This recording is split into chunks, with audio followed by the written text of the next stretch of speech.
Right, we're live on stream, and we're going to be live on radio in 5, 4, 3. All right, folks, you've been asking for it. You've been waiting for it. You want some hockey talk. So we went and drafted the guys that can give us the intel we need to be fully equipped to watch this Frozen Four action as the Wolverines take the ice against Boston College. They are, according to the experts, I'm not talking about the experts that we have on this panel, but according to the experts, the hockey experts, the Wolverines are the underdogs heading into the Frozen Four. The lowest seeded team heading into the Frozen Four. But this isn't your ordinary lower seeded team. They got pros. They got guys who can really go get it. And forgive me for looking at it through maize and blue glasses, but I just feel like, these dudes, after watching what they put down on Michigan State a couple of weeks ago, have a little momentum on their side. Joining us to preview tonight's action and hopefully a national championship, the MGoBlog Roundtable crew, starting off first with Brian Cook. BC, good morning. How are you? I am well. That is good. See, that's a positive sign. That's a positive sign that BC is feeling good. He said well, but I'm going to say he's feeling good this morning. That means feeling good about the Wolverines. Our good friend Seth Fisher. Seth, how are you this morning? I'm doing just fine. I'm back from France and trying to catch up on everything that I missed because apparently you guys hired a whole basketball team and made the Frozen Four, and a lot of things happened in my absence here. Sure did. Hopefully your battery is charged. Now, Craig is the most confident of all because there's no way Craig Ross hops in a car, makes the trek, and is going to take in this Frozen Four action. And he thought there was no chance the Wolverines were going to win this game. Yeah, because you're in the land of 1,000 lakes, right? Oh, close. I wouldn't have done it except my wife drove, and she won't let me drive anyway, because I'm unsafe at any speed. But we're in Eau Claire, a hotel room in Eau Claire, which is about 80 miles from St. Paul, and we're heading off this morning. We're going to hook up with Alejandro, who works for Sam, and David Nasternak, who works for Brian, and we're staying at the same hotel as they are. So yeah, I'm real positive. I've been saying even through the doldrums that Michigan had during a part of the season, I felt that the Michigan team was so talented that if they got into the NCAA tournament, that they would have a really good shot. And I still feel like they have a really good shot.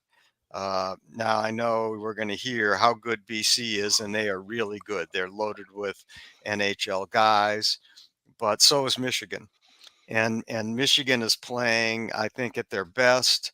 Early in the season, the penalty kill was dreadful. They've picked that up early, quite a bit. In fact, early in the season, they had trouble clearing out of their zone. That's better, a lot better. I think it's more. They have more than a puncher's chance. This is a toss-up game for me with BC. Love it, Craig. Love it. We also have Zach Shaw out there. Zach Shaw and Alejandro Zuniga in Minneapolis covering the Frozen Four. And so, Brian, like I was joking a little bit. Brian did not predict the Wolverines. I was predicting that he would predict a championship. He didn't actually do it. But I want to get into a real breakdown of this matchup, a real breakdown of this team, and starting off with a simple question. It's just been a matter of health, getting healthy this season, Brian, to get him to this point. What would you say? Well, in part, we're missing Wrecker McGorty for a big chunk of the season. Ethan Edwards as well. Seamus Casey didn't even play in the most of the regional. So, it is health to some extent, but also, Michigan is one of the youngest teams in the country. And so they tend to get better over the course of the season because they improve more rapidly. The catch here is that Michigan is the 10th youngest team in America. Boston College, Denver are 1 and 2. BU is tied for 4th. So this is a blue blood Final Four. This is an NHL Final Four. Michigan is, and it's hard to believe, Michigan is the least talented team in the Frozen Four. This has never happened before, but it's true. So BU has Macklin Celebrini, who's going to be the #1 overall pick in the NHL draft. Boston College has first round picks up and down the lineup. Denver has guys named Zeev who are going to be first round picks. I've never heard of that before. You got a guy named Zeev on your team. Does he be a first round pick? So this is like the equivalent of a Final Four in basketball with UNC, Duke, Kentucky, and Kansas. This is loaded to the gills. So there's no Union here. There's no Yale. There's no Quinnipiac. This is like this is a bunch of guys who have incredible skill, who are young, going head to head. So like it's going to be fantastic. I don't necessarily think Michigan's win, but they're in with they have a chip in a chair. So it's single elimination hockey, and it is something that Michigan has been on the short end of for years and years and years.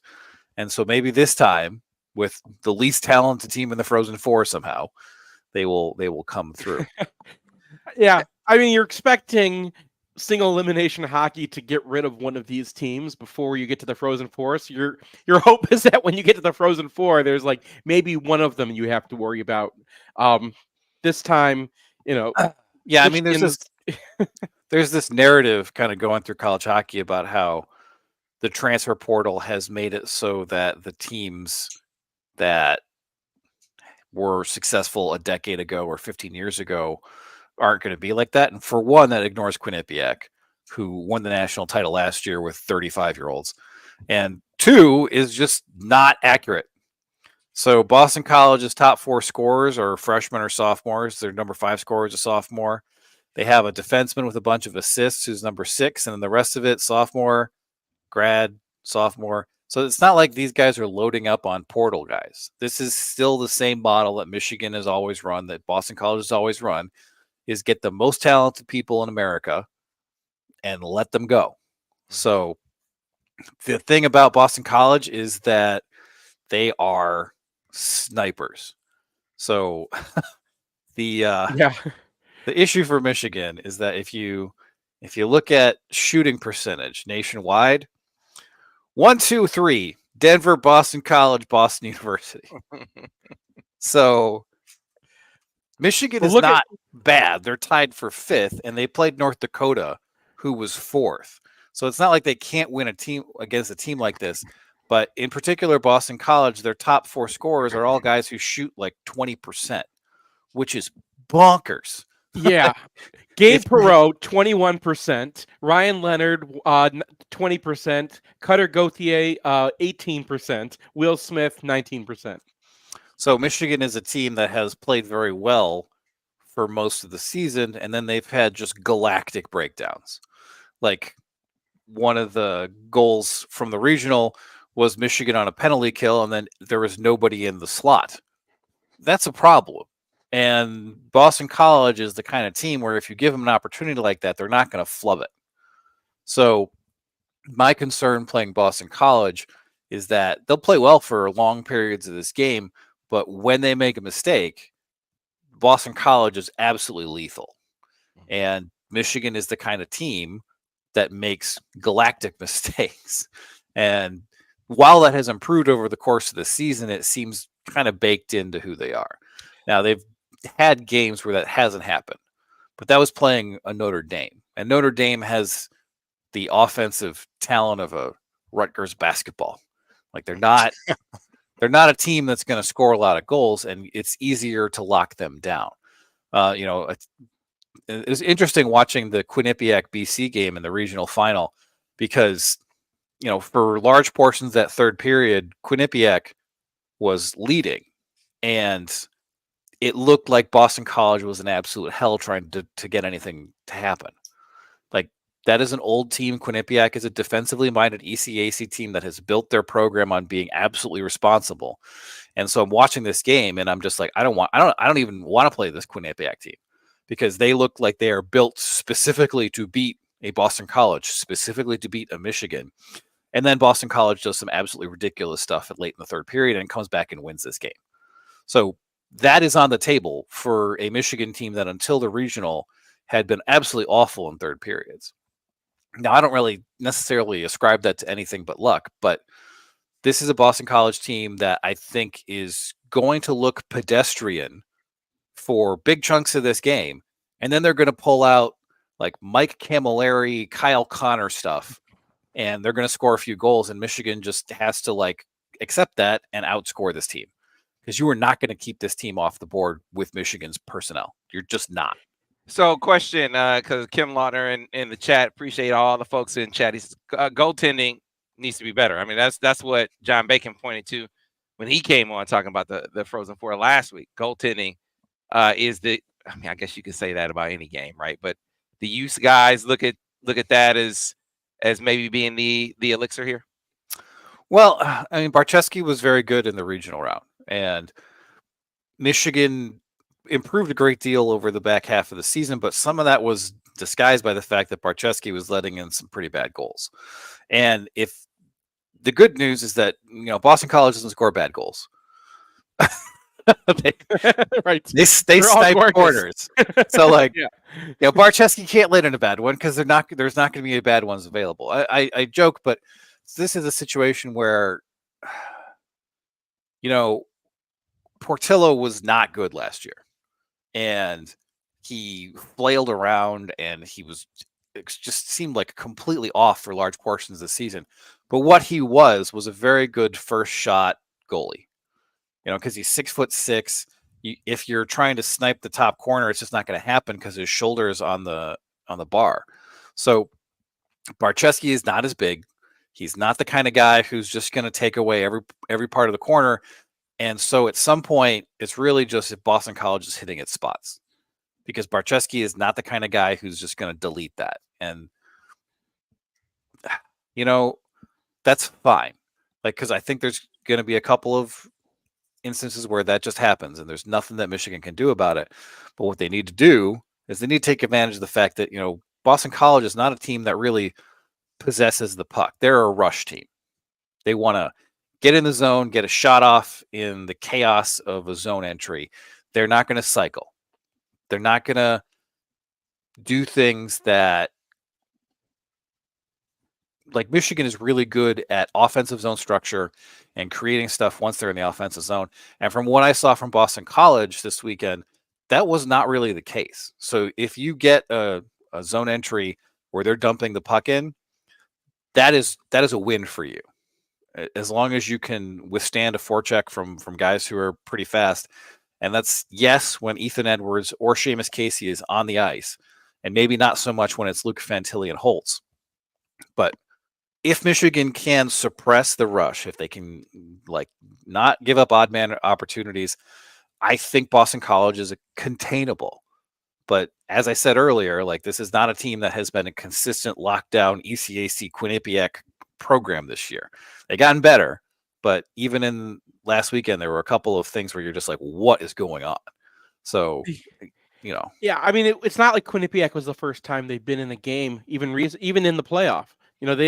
Michigan Tech, were leading them by 2-1 at the end of the second. And that was Michigan Tech is not a team that you would ever expect to be keeping up with Boston College.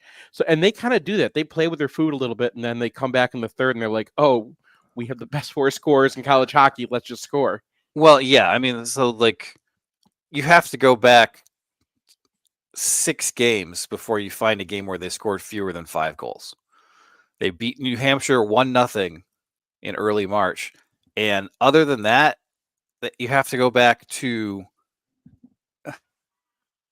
November to find a game where they didn't score at least 3 goals. So maybe we're kind of defeating my purpose here. I'm trying to feel good. Well, let me. I like great, man. I mean, give me some positive stuff now. Let me go on the other side of it. I mean, the Michigan team has got McGroarty, Seamus Casey, Frank Nazer, Brindley, Duke. It's got 25 goals this year. Shifsky has proven to be a good player. Hughes is a good player. Michigan is loaded.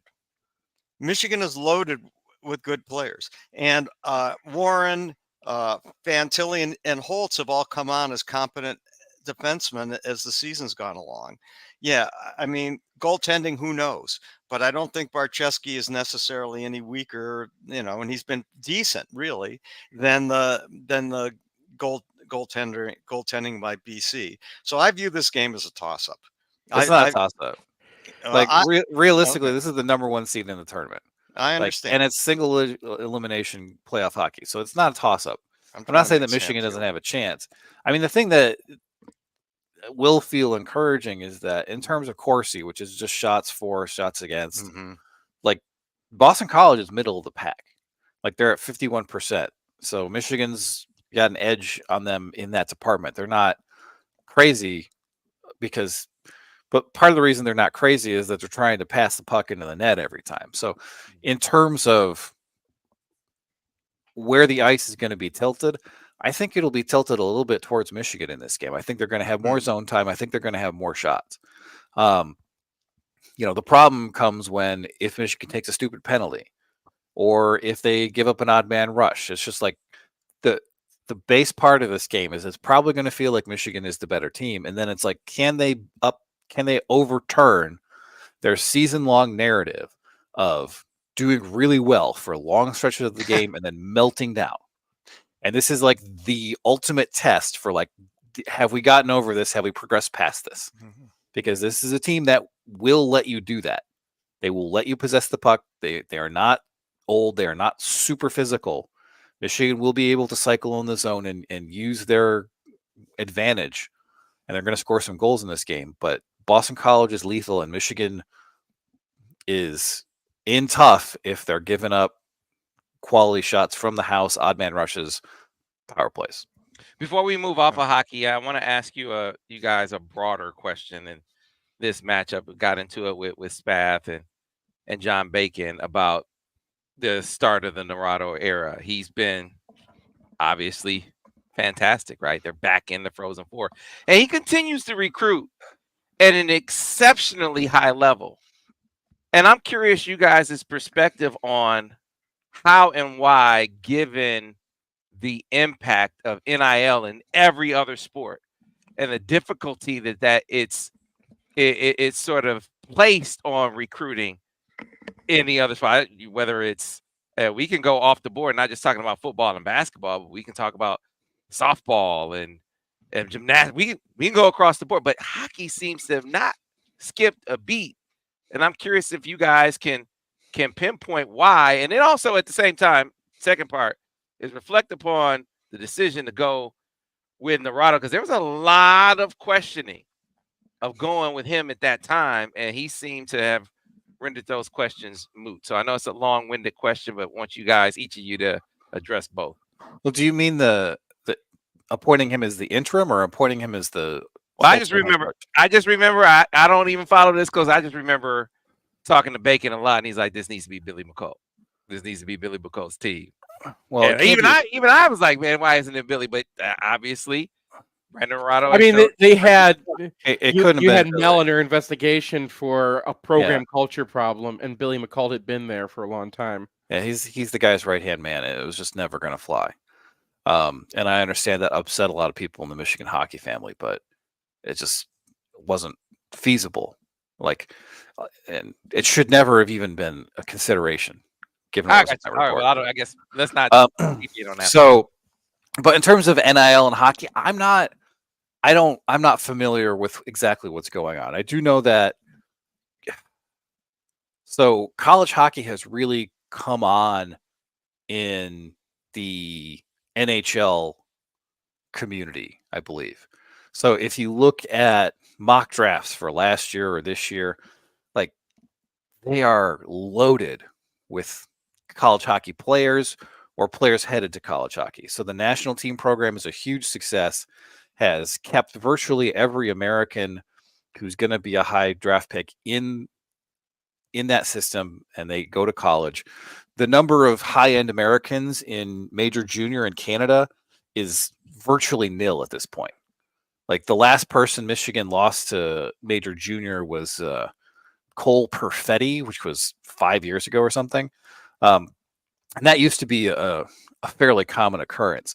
Now, I think that there's a chance that they lose one of their recruits to Major Junior because he's Russian, and Russians have not been allowed to be in the CHL the last couple of years because of the Ukraine invasion, and the CHL is about to change that. So it's possible that he was headed for Major Junior, but that wasn't possible for him. But other than that, like the United States is holding on to their hockey talent and funneling it to college.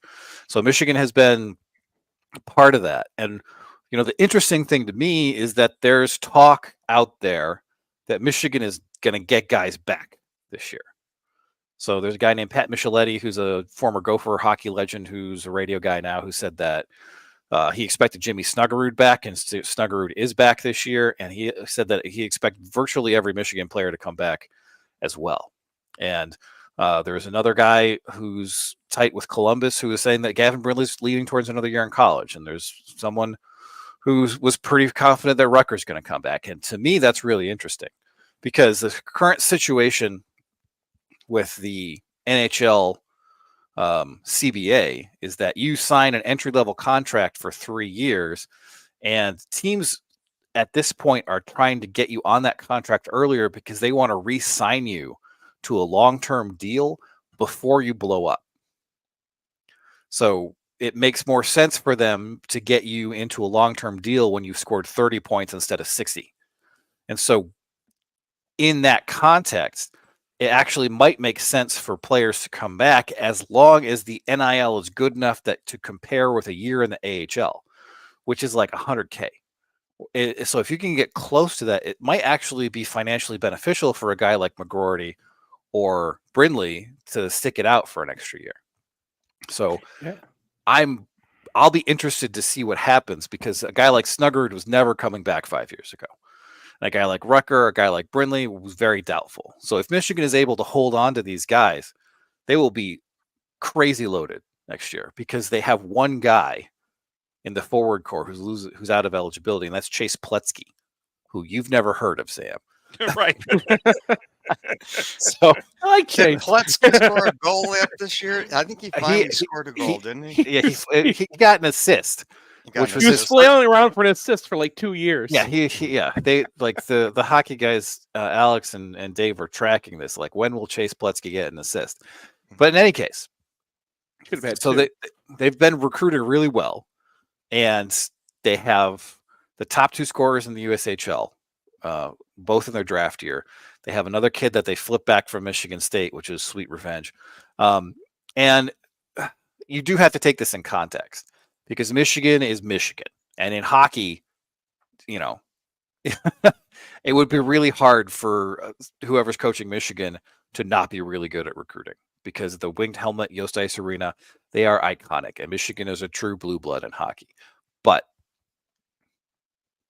if Brandon Naurato is able to hang on to these guys, that's a paradigm shift because Michigan hockey summer is something that's a tag on our site because everybody who could go to the NHL goes to the NHL. And that's been fine for the most part. Like we live with it, but the ability to retain guys, like given the culture of Mel Pearson's program, I don't think he was likely to retain guys. And it's possible that maybe Brandon Naurato is on his Dusty May right now, where it's like, this is a good place to be. You guys love being here. We're going to make it work for you. And we can get you guys to your junior year.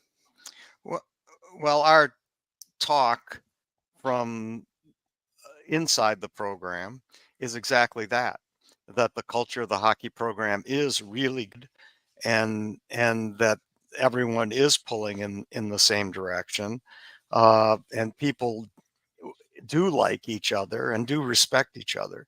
That certainly seems to be the talk from inside the program, and that helps. Now, I have no idea what the NIL situation is at Michigan versus, say, our primary competitors in the Midwest: Wisconsin, Minnesota, Michigan State, say, Notre Dame. I have no idea, but I do know that they're recruiting really well and they've got a good class coming in, and the rumors are that they're going to have a lot of kids staying. Whether it's all of them or not, I don't know. And I do know that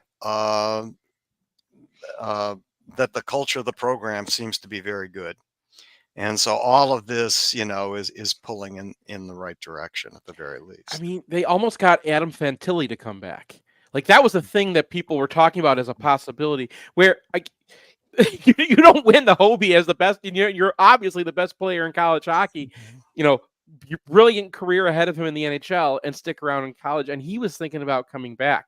Now, the structure of college hockey, where they get talent, is the exact opposite of basketball. It's not like there's just a whole bunch of players out there and everybody and like freshmen are a huge deal and everyone's transferring and everything. Hockey's completely different. Most of the lower teams, and there's a lot of lower teams, they've been adding lower teams. They try to fill up with older players. So if you're not if you're not like a top, and if you're not a draft pick, basically, you're probably getting put off, or your opportunities to play at these Blue Bloods is not very great. So Michigan and Denver and BC and BU and Michigan State to a little degree, Minnesota, they're hoovering up the 5 stars. And then once you get to that 3-star level, those guys are put off. Those guys don't even enter college hockey until they're older. Well, I mean, but that's one thing that Naruto has done pretty well, is that the best freshman on this team is Garrett Shipsky, and he entered college at 20, and he's not drafted, and he's like TJ Hughes. TJ Hughes is a guy who's like very fringe NHL prospect. So is Josh Ernest. Ernest is a guy who gets mentioned in like lists of the top free agent prospects by Scott Wheeler and stuff in The Athletic, but he's not like right at the top of the list, but he's there. So these guys are not likely to be signed early by NHL teams unless they have a ridiculous season. They are likely to be around for 3 and 4 years. And that, I think, is really key to Michigan's ability to go into seasons that aren't like this season. Yeah. Where, if you have a guy who's been around for a while, who's 23 and can lead guys, then I think there's some potential for Michigan to kind of get off the karmic wheel where they have freshmen one year and they're not real good, and they have sophomores the next year and then they're pretty good. So I think that, we all knew that this wasn't going to be the same talent level as it was last year, because they lost, the Hobie Baker winner, and they didn't really replace anyone because of the chaos in the coaching search. This was a down year recruiting wise, and that's why Garrett Shifsky is the top freshman, because they didn't bring in anyone who is going to get drafted. I think I might be wrong about that, but so Moldenhauer is a 3rd round pick, but that's not what you're looking for in terms of your top drafted freshman at Michigan. So we all knew that this season wasn't going to be like 1 seed territory, but when it all came down to it, like, they were in the tournament easily with the 3 seed. They were the 10th seed overall. They underplayed their metrics, and by that I mean, like, they were 500 in the Big Ten, but they had a significantly positive goal differential. And usually if you're predicting stuff, you're going to go off the goal differential rather than the record. So I feel like they easily made the tournament in what looks like a down year. They make the Frozen Four. They improve over the course of the season. Dylan Duke scores a goal that Dylan Duke was never scoring last year or the year before, because that requires like Carl Hagelin levels of skating. So you're seeing the individual development. The team stuff, the penalty kill, the defensive stuff is like still a work in progress. But it's always been Michigan hockey. So I'm pretty content with the state of the program right now. Yeah, I tell you, 55%. it sounds like Shangri-La to me. The NIL is helping retain players. It's not affecting recruiting. I mean, this is where every other program and other sports want to be. I mean, we look at women's basketball, and they lose their 2 best players to the portal yesterday. So it's like, man, if only they could all be like hockey, or at least Michigan hockey. Well, there's not as much portal going on. I mean, Michigan's portal guys this year are Marshall Warren, who BC, I don't even know if he's been great for us, but over the course of the year, I don't know if BC would even have a spot for him this year. He's been reasonable for us, we'll say. The last few weeks, I think he's really come on. He's had a couple of clutch goals, but he's been kind of up and down this season. But anyway, my point was BC probably doesn't have a spot for him right now. And Barczewski because Michigan had no goaltender, and they're going to have the same problem next year. They're going to have to hit the portal for a goaltender probably. So that's that's where you can do right now. You can fill in gaping holes, and if there wasn't a portal, Michigan probably is one of those teams that just has no goaltending and a lot of scoring this year. But that's not a huge part of their deal.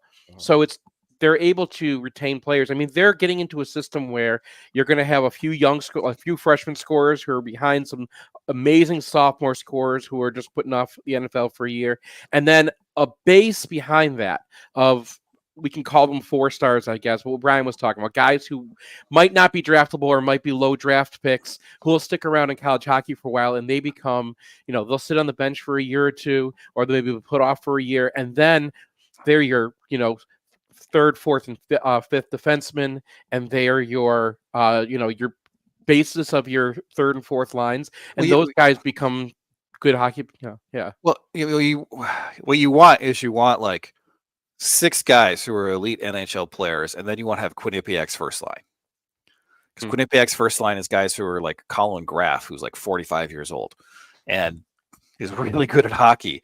But he's not quite at that NHL level. Like, he signed a free agent deal after he graduated, but it wasn't enticing to him until he got done with college hockey. And I think with Shifsky and Hughes, and I think Duke is a guy who I think will be a 4-year player.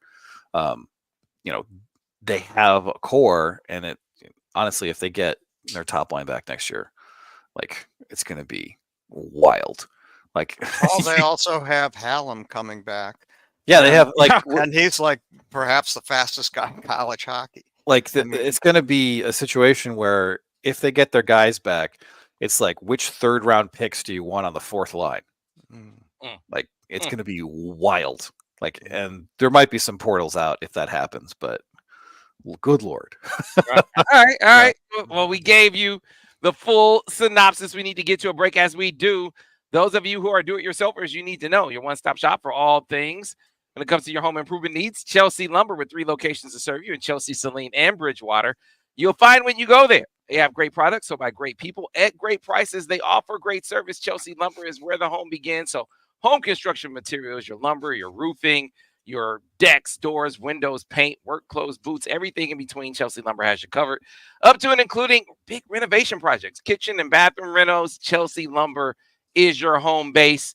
Great showrooms in both the Saline and Chelsea locations, with a design team that is absolutely second to none, that will make your dreams come true as far as the design of your new kitchen or bathroom. And if you need a contractor to help bring that design to life, Chelsea Lumber can help you find a contractor too. Again, Chelsea Lumber, 3 locations to serve you in Chelsea, Saline, and Bridgewater. You can find them online at chelsealumber.com.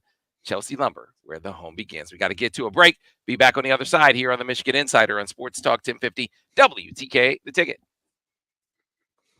Clear on the radio. All right, we got a lot of things in the chat. Hill Green is on campus. Yeah, he was obviously at Charlotte. He hit the portal, went to UCF, and I guess there's some coaching turnover or shuffling there that has him back in the portal. He was on campus. But the impression that I get, whether it's Hill Green or Jamari Budden, who I talked about, who was also on campus, these are guys that they are just looking at in the portal at the moment. I wouldn't say that they are bona fide, like we're going after this guy right now. We're ready to take this guy's commitment out of the portal right now. I think there are some things to be determined. I think you got to see how your linebacker crew behind Jay-Sean Barham and Ernest Hausman, how do they develop? I mean, if your guys on the roster, if you think they're as good as those 2 in the portal, then why would you go grab those 2 in the portal? The other thing is the portal could get better. The portal probably will get better, right? So you want to see who else emerges in the portal. I think these are just 2 options that are being monitored. I think it's the best way to put it. Is this saying something about Jimmy Rolder's health? Jimmy Rolder's been, yeah. I don't think there's any. There's no doubt about that. I mean, he's a guy that when he's healthy, he plays well. Right. He plays well, but he just hasn't been healthy. Now I got to check on this. I heard he was going to be back in practice this week after sitting out after being banged up for a period of time. But he was one of those guys that at the gate they're like, this dude is looking good. He's looking like he's ready to be a bona fide rotation guy, and then he gets banged up. And so that's kind of everyone has their, you talk about what's the word on a guy. The word on him is, man, he'll break your heart because he looks so good when he plays, but then he's hurt. Yeah. He's hurt. What do you think about the Josh Beetham transfer or in the portal? I mean, Who cares? well, he was actually running. He was running equal to Klein or ahead of Klein, according to stuff I was hearing. If that was true, he wouldn't be in the portal. Well, his dad said he left because there was no money for him, and they thought there was going to be some money for him. He's $150K in debt to school.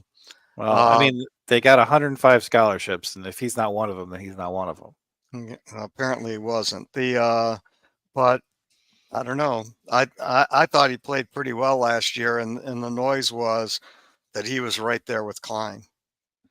And so I don't know. Maybe not. Maybe that's just. I mean, you guys Klein's been getting buzzed since last year. Yeah. I mean, Klein's not that guy though. Like Klein is a flex. Like, he's not an inline blocker. He's going to be a flex tight end, and so it's like, who's your inline guy? And it's Bredesen. Yeah, well, Bredesen is not really your inline guy either. He's your move guy. So who's your inline guy? And like, was Josh Beetham going to be that guy? I don't think so. He was more like a Bredesen to me. He doesn't have the size. Okay.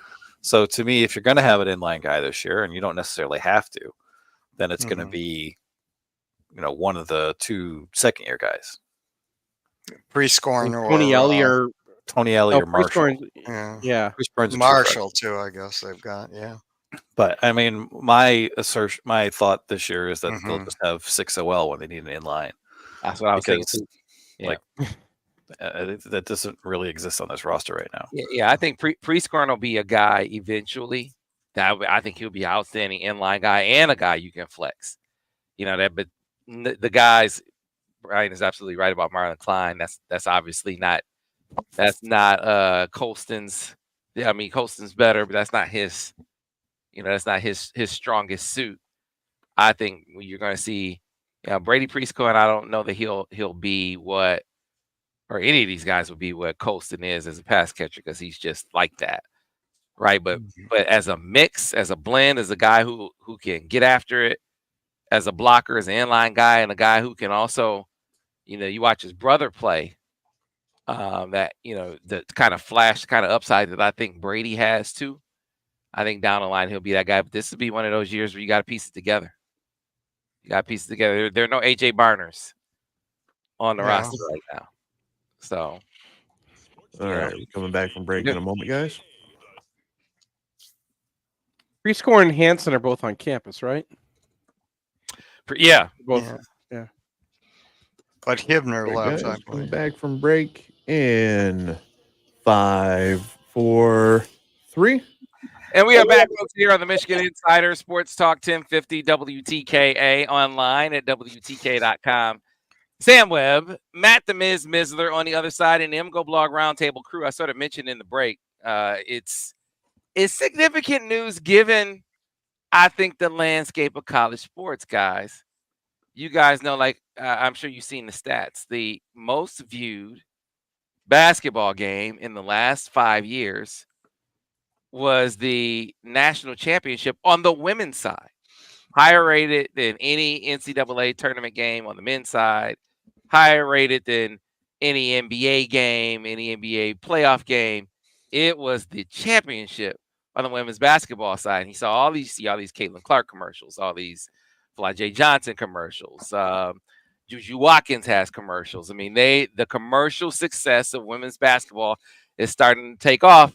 And it feels like we are starting to, right now, here in real time, see the impact of that when your best player in Layla Filia hits the portal. And it feels like now women's basketball is going to start feeling some of the impact that men's basketball is feeling. So here's a broad brush question for you. So much of our NIL conversation has been focused on football and can they compete. Here's one for you. Is there enough to go around? Is there enough NIL to go around for football and basketball, men's and women's, and hockey? I mean, from a collective and donor space, what do you guys think? Well, it's going to be tough for Michigan because, if you're at South Carolina, how much money are you spending to retain your football roster? Not that much, because nobody's coming after those guys. like nobody's going to come That's not up to true. There's some guys in South Carolina's roster that people are definitely throwing money at right Yeah, now. but Not like money to get Michigan. them there in the To his first point, place. not like Michigan, right? So Yeah. So Yeah. at some point it is ridiculous that I pay for tickets. I pay for YouTube TV. I am a source of funding for the athletic department. And then the athletic department's like, hey, could you pay the players now too? It's like, that's your job. So at some point, donors are going to get fatigued. And I think donors at Michigan right now who have ponied up to keep this football roster together, who are currently being asked by Dusty May to get him enough NIL to put together a roster for next year. I think that's a difficult situation for women's basketball, especially because women's basketball at Michigan has historically not had the following that it's had at an Indiana or a UConn or a Tennessee or that kind of stuff. Like KBA came in, and she's been the most successful head coach, I think, in the history of Michigan's women's basketball, and it hasn't gotten to the point where it like has a lot of mind share with Michigan fans, right? Like softball does. I'd say women's gymnastics does, but women's basketball has not had the kind of success where it's like, oh, this is a thing now. She's gotten close, and she has a couple of McDonald's All-Americans in the incoming class, one of them who is named Silas Swords. So that's a great start, but I think it's pretty tough out there right now. And the solution for this is always like, I think the SEC and the Big Ten are realizing that at some point the lawsuit's going to come down and they're going to have to actually pay these people as employees. And at that point, I think you'll see things steady out a little bit. But right now, women's basketball looks like it's ripe for the picking. Yeah, that seems so. I mean, it's not just Philia. It's aren't there like 6 kids in the portal? Six, I think. Yeah, the main ones are Layla and Kyra Evans for sure. Kyra Evans, but I think Cam Smith also has another year is in the portal, and they had one of their good freshmen is in the portal. I think it's a half dozen, and so whether they'll get those kids back or not, I have no idea. What the NIL landscape is in women's basketball, I don't know. I do know that a sport that we don't talk about, wrestling, last year finished second in the NCAA, primarily with portal guys, or to some large extent with portal guys. Yeah, that is wild. So what I do occasionally is I type in Michigan portal on Twitter just to see what comes up. And at some point in the last couple of weeks, a kid out of the Ivy League, Cornell, who's not allowed to wrestle in the Ivy League anymore, committed to Michigan.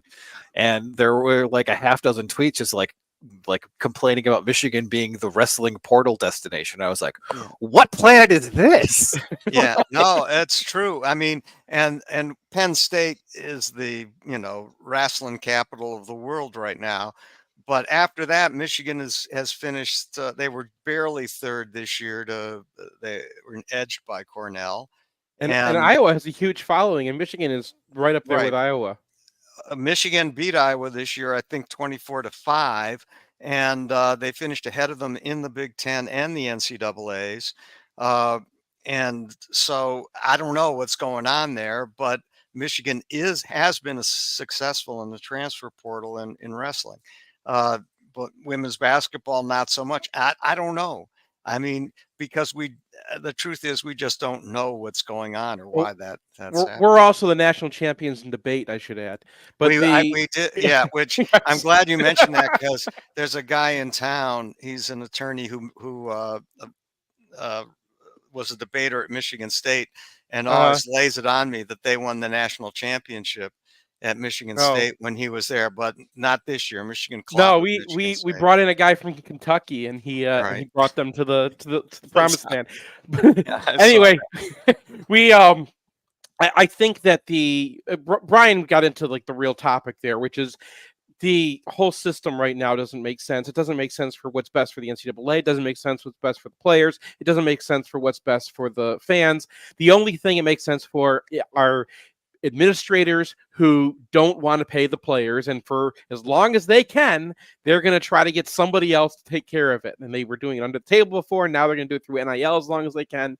But it's bad for the sport. When college basketball became a major thing, a sport that everyone paid attention to, one of the main reasons was it had superstars who were sticking around in their teams for years, right? People were following Michael Jordan all 4 years at North Carolina. And when that happens, you can build. So I mean, that's what happened at Iowa. Iowa basketball was nothing. Then they had the sport's biggest star, and she was there long enough that it became a big deal. When Michigan basketball got to their top, they had a 4-year star. Yeah, so like, can we talk about why women's basketball is good now? Quick, 2 minutes. Yeah. It was so bad when it was UConn beating everybody by 50. Right. And there were people who were like, you got to watch this. It's all-time greatness. No, it's boring. I'm not interested in this. What I am interested in is Angel Reese saying she doesn't hate Caitlin Clark. Because that means she definitely does. Of course she does. And that's what got me interested. There's like all-time like legends who are like, she didn't break my scoring record. That's what I'm here for. Yeah, you gotta hate each other. And like people watched that LSU game and they were like, I hate these people. It's either Iowa or it's LSU. And I was like, I'm in. All right, let's go. I know you're Miz, a huge did not say that this week. Miz did not say that this week. That that the dislike, that the disdain for one another is an element that draws people in. Yeah. We don't need to be kumbaya. It's great that beef is part of sports. We love beefs. That's Jordan Bird. I mean, everyone loves a beef, and one of the reasons you can tell women's basketball is there now is because we're not sitting here being like, oh, it's so good for the women. It's like, I want this team to die. All right, we got to get out of here. Great stuff. Tomorrow, I'm banking on having Alejandro and or Zach on to talk about a Michigan victory. You can watch tonight. We'll talk about it tomorrow. Thanks to the Roundtable crew. We'll see the rest of you tomorrow here on the Michigan Insider on Sports Talk 1050 WTK, The Ticket, the official voice of University of Michigan Sports Ann Arbor, a Cumulus station.